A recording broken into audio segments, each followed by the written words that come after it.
You like that? Yeah, that's great. I'm rolling.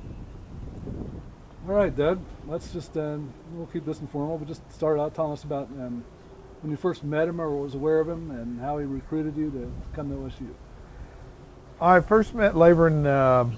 We moved to Stillwater from Wichita Falls, Texas in 1959. I was barely 11 years old, and my dad went to the golf course on weekends, and I would go out and pull his cart around and didn't play golf at all. And about a year or two later, I guess when I was 12, I started going out and hitting a few balls, and Coach Harris was out there, and he would always say, "Son, are you going to play golf, or are you a football player or a baseball player?" He was always trying to get you to play golf. And it wasn't a short time after that I met Mark Hayes, and we became good friends, and he kind of got me out to the golf course. So I would actually go out and shag balls for Coach Harris, and then he would help teach me a little bit in return for shagging balls, because Coach was there's always a money factor behind it. He didn't have to pay me, and I didn't have to pay him, so it was a good deal for both of us. And so that relationship continued all the way through up till the time he recruited you? It did until we were in my senior year in high school, and Coach Harris actually said, "Son, I can't give you a scholarship because freshmen can't play. You'll have to wait till you're a sophomore." Well, as the story is well known, Frank Royals at Arkansas offered me a full 4-year ride to come over there and really start building a golf program. Henry Iva heard about this, and I actually signed a basketball scholarship with Henry Iva, which didn't please Coach Harris, but there wasn't much he could do because Mr. Iva was his boss. So I played golf at Oklahoma State on an OSU basketball scholarship. Did that scholarship continue through, or did they put you on a golf scholarship? You know, I guess it went all the way through, because I actually married my wife now that I have, Pam, of 47 years, and that was a major scholarship. So as a married athlete, I got more what we called laundry money in those days. It was enough to pay our rent every month, and so that was a kind of a nice deal. So you won the record for the least points scored in a 4-year OSU basketball. Yes, and the real key was I showed up the first day of practice my freshman year, and Mr. Iva looked over there at me, and I had on my practice uniform, brand new pair of Chuck Taylor Converse shoes, and Coach Iva said, "Doug, you know where you're supposed to be. Get out of here and turn your stuff in." And I said, "Yes, sir." I said, "But can I keep the shoes?" So I did, by the way. Start of a long career of entrepreneurship there. Yes. So what was Coach like to play for and to be around? Well, what made him a great coach? I think what made him a great coach is in those years, we didn't have a lot of real golf coaches, what I would call teachers. We had a lot of bus drivers. Even the great Dave Williams at the University of Houston produced all kinds of national championships. He wasn't a golf. He didn't know how to teach. He just knew how to recruit.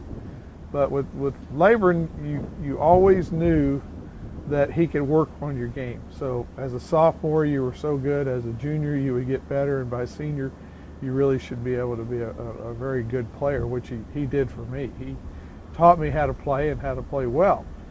And as in his words, he said, "I always knew you might excel on the tour," but I don't think he ever really believed it. He was just sort of saying that to encourage me. But no, he was great. He taught all of us how to hit shots. He played games with us, and because he was such a good player himself.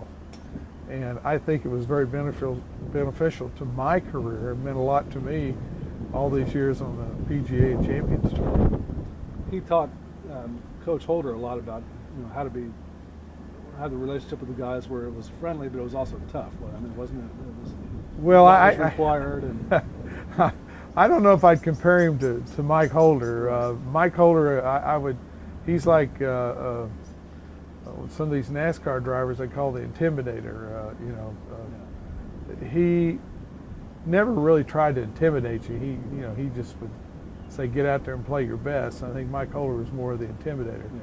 So, but both great coaches. You've told some great stories already. Kind of retell a couple of them about his Well, financial. Well, Coach always prided himself on saving the school money. Yeah. And I know one case we pulled into a motel, and Coach comes in. He comes back out and gets in the car, and he's laughing. And we're all like, "What are you laughing at, Coach?" He says, "Well, we're paying $22 a night, and the University of Texas is paying $28." So he always prided himself on saving that extra dollar here and there, and he was always trying to save a penny on gas or whatever he could for the school. But his favorite line to me, because he always said he thought I was a little bit lazy, he'd say, "Son, off your ass and onto your feet, out of the shade and into the heat." So, because I was always finding a shady spot to practice. So I've never forgotten that. But what a great man he was. I mean, great to learn under, great morals. You know, if he heard us swear, he'd be right in our face saying, "That's not the way we do it." And you represent Oklahoma State in a class manner, and that's what we're going to be, win or lose. His greatest speech, though, we won the Wheat Shocker Invitational my sophomore year.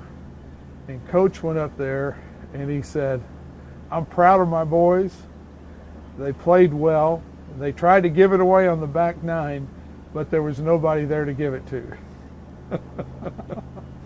So, you were one of the guys at Lakeside even before you. Did he mentor you as a caddy too, and as a player, young player? Well, he did. We all caddied. I caddied. We make $1.50 a nine, and that just helped to put on our bill there for soda pop and sandwiches that we had at the course, because I would spend daylight to dark at Lakeside growing up. And of course, I hung out with some of the greats of OSU in previous years, and I don't think I ever intended to go anywhere else but Oklahoma State. But what a great learning experience to hang out with Bob Dixon when he was 5, 6, 7 years older than I was, and some of the greats, George Hickson from Tulsa, has come through there. And just great players and great people. That was what I noticed about being at Oklahoma State. We had people with great character. Well, unlike, like you said, bus drivers, Coach was a PGA pro. He had an eye for course design. He basically built Lakeside, didn't he? And other courses as well. He did. I know he had a hand in several designs around, and he would talk to us a little bit about things and how to look at a green and tell, how to teach us how to read grain and when it was shiny and when it wasn't shiny, and don't wear sunglasses with polarization in them because it messes up when you read the green. Something I didn't know at the time. But we worked hard. We practiced in bitter cold and high temperatures. So he just taught us some very good things to remember and some great life skills. You think it's fitting that he's going into the Hall of Fame? You think he's one of the giants of Oklahoma? Absolutely. He's without a doubt one of the top coaches, pro golfers, and mentors in the state of Oklahoma, and I'm certainly excited for him to be inducted in the Golf Hall of Fame. Perfect. Is there anything else you want to, any other stories you want to throw out there? I can't think of it. Okay. I think that'll be great. We're going to only use a few